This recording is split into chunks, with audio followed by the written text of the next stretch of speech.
बिस्मिल्लाहिर्रहमानिर्रहीम। अस्सलाम वालेकुम नाज़रीन, उम्मीद और दुआ करता हूँ कि आप लोग जहाँ जहाँ पर होंगे खैर आफियत से होंगे और तमाम देखने सुनने वालों को मेरी तरफ से जुमा मुबारक। नाज़रीन, आज की सबसे बड़ी खबर, सबसे पहले तो सुप्रीम कोर्ट की आईनी बेंच ने फौजी अदालतों को 85 मुल्ज़िमान के फैसले सुनाने की इजाज़त दे दी है। ये वो मुल्ज़िमान ज़्यादातर हैं, बल्कि हैं ही वो मुल्ज़िमान जो 9 मई के बाद गिरफ्तार किए गए थे।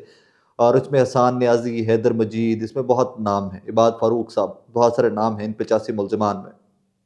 इनके ट्रायल मुकम्मल हो चुके हुए थे और चंद माह पहले कुछ मुल्ज़िमान को रिहा भी कर दिया गया था। तो उनको जो सज़ाएँ, वो 2 चीज़ें थी उसके अंदर, जो उनको सज़ाएँ हुई थी वो सज़ाएँ उनकी ट्रायल के दौरान पूरी हो चुकी थी जेल के अंदर, लिहाज़ा उनको रिहा भी कर दिया गया था।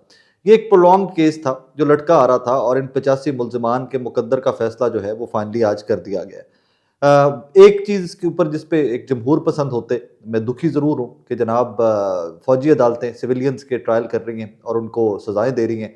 दूसरी जानिब अगर उन फैमिलीज़ को देखें, जो मुल्ज़िमान हैं, उनके ख़ानदानों को देखें, उनके हाल देखें, तो एक तरफ से मैं आज रिलीव्ड भी हूँ कि कम से कम ये 85 मुल्ज़िमान जो हैं, इनको सज़ाएँ होंगी, इनको रिलीफ़ मिलेगा, ये जेलों में जाएँगे या रिहा होंगे। और अगर जो जेलों में भी जाएँगे, तो इवेंचुअली वो हाई कोर्ट्स में या सुप्रीम कोर्ट्स में आगे जाकर कुछ ना कुछ अपीलें कर सकेंगे। इनकी ज़िंदगी के मामलात, इन केसेज़ की कुछ ना कुछ मामलात आगे चलेंगे।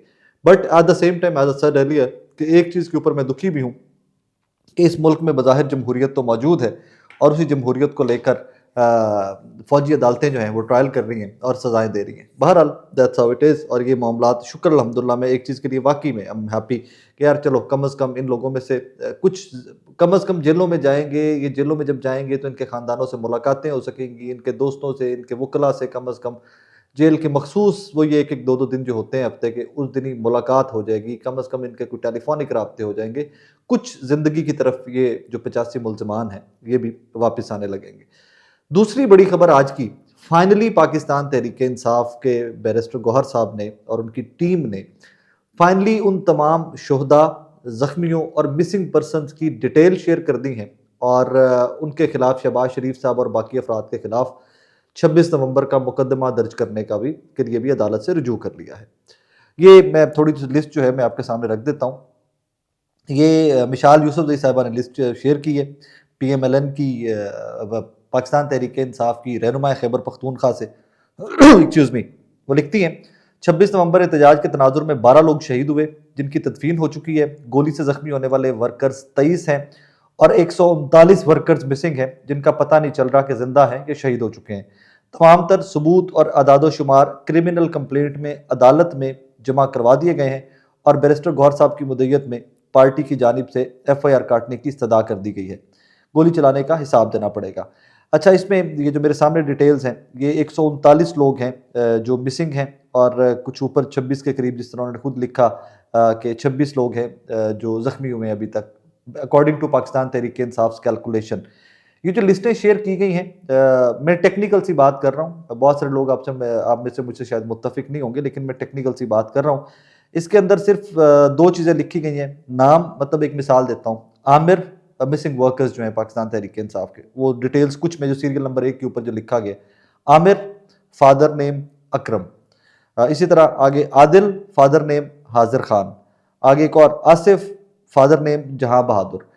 Technically legal point of view से मेरी 1-2 वकला से बात हुई है, तो इस तरह ये कोई बहुत सॉलिड केस नहीं बनाया जा सकेगा जब तक कि इनकी कॉन्क्रीट डिटेल्स, अनलेस के कोई उनको, ऑब्वियसली आई डू अंडरस्टैंड कि इसके पीछे क्या एक हिकमत अमली हो सकती है कि कहीं पर ये डिटेल्स, इनके आईडी कार्ड, इनके ख़ानदानों की तफसीलात, इनके घरों की तफसीलात, या इनके रवाबित के कुछ ना कुछ और डिटेल्स शेयर की जाएँ, जिससे इस्टेब्लिश किया जा सके कि ये शख्स रियल है, ये बंदा ठीक है, ये वाकई में मिसिंग है। तो हो सकता है फैमिलीज़ को तंग किया जाए। So may be it is one of the reasons कि वो तमाम डिटेल्स जो हैं वो पब्लिक नहीं की गई।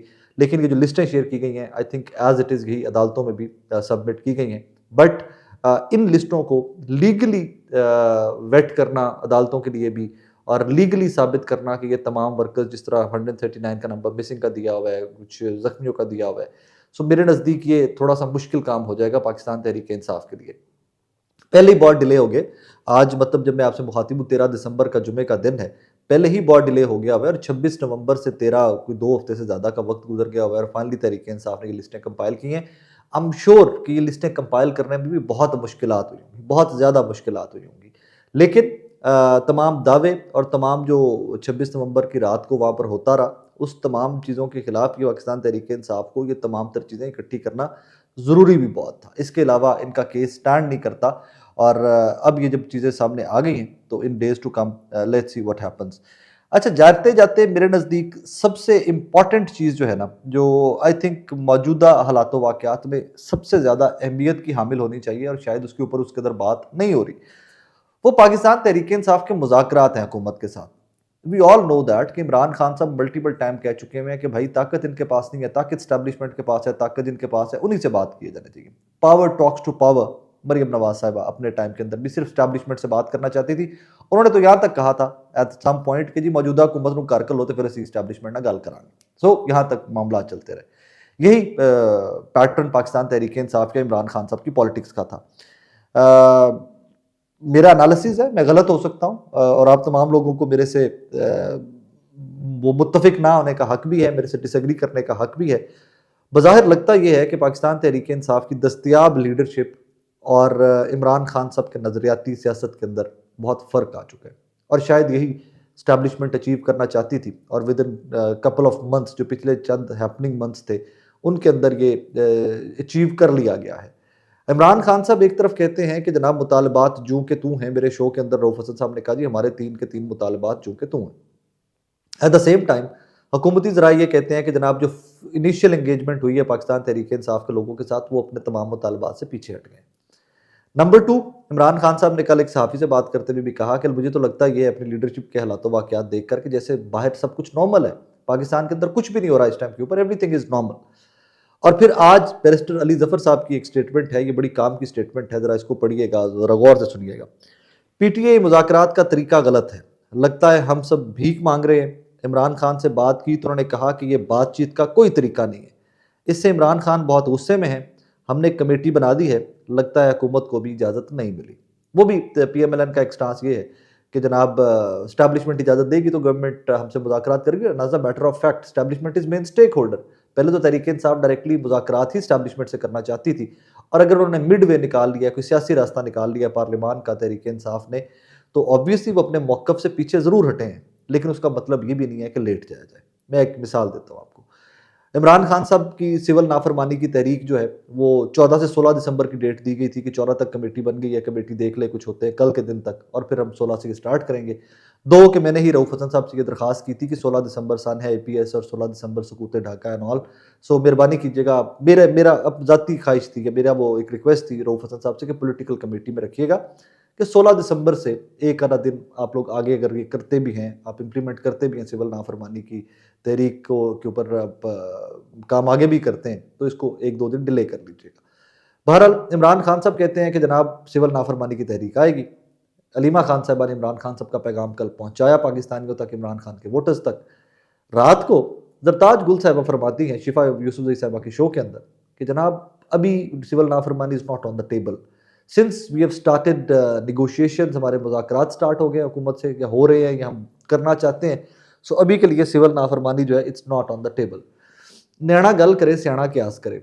अब सरताज गुल साहिबा बाकायदा वर्कर से उठकर एक वज़ीर तक रही हैं इमरान खान साहब की गवर्नमेंट के अंदर, और फिर आज उनकी तरफ से ये स्टेटमेंट आ जाना, कल उनकी तरफ से ये स्टेटमेंट आ जाना बहुत मीनिंगफुल है।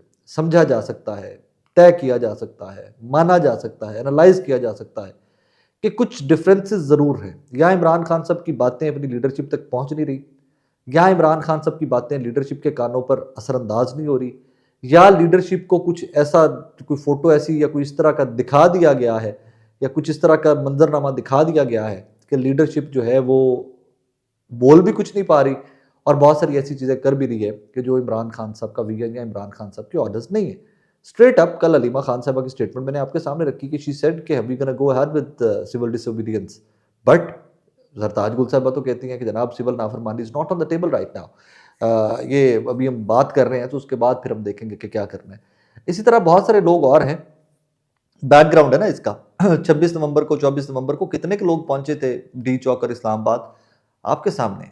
इमरान खान साहब डी चौक के लोगों को भूल नहीं पा रहे, और कोई भी लीडर हो ना जिसको पता हो कि अपने वर्कर की कीमत का, मोहब्बत का, कि वर्कर किस हद तक उस लीडर से मोहब्बत करता है और वो वर्कर हकीकी लीडर हो अवाम का, तो वो वाकयात भूल सकते ही नहीं है। इमरान खान साहब नहीं भूल पा रहे। बाकी लीडरशिप फास्ट फॉरवर्ड पे क्यों जा रही है, सवालात हैं। मेरा ये सिर्फ तमाम बैकग्राउंड बना के लाने का मकसद सिर्फ ये था कि बज़ाहिर वाकई में लगता है इमरान खान साहब की आइडियोलॉजी और पाकिस्तान तहरीक इंसाफ की दस्तयाब leadership, as a matter of fact, I would be very, very honest with you. Being a student of political science and being a student of journalism, मैं इस लीडरशिप को लीडरशिप तहरीक इंसाफ की को मानता नहीं हूँ। उसकी वजह यह है कि इनके बहुत सारे फैसले सियासी फैसले नहीं थे। ये कोई बहुत टाइमली अगर एंगेजमेंट करना चाहते थे तो वो सियासी फैसले हो सकते थे, लेकिन ये हमेशा बच निकलने में, इधर से इधर और इस्टेब्लिशमेंट के सामने अपनी सीवियाँ रखने में शायद बहुत सारे लोग जो हैं वो मसरूफ़ रहे, का वो उस रास्ते के ऊपर कारबंद रहे। वो कोई बहुत ज़्यादा एंटी इस्टेब्लिशमेंट या इमरान खान साहब के नैरेटिव को तक़वियत देने वाली सियासत नहीं कर सके।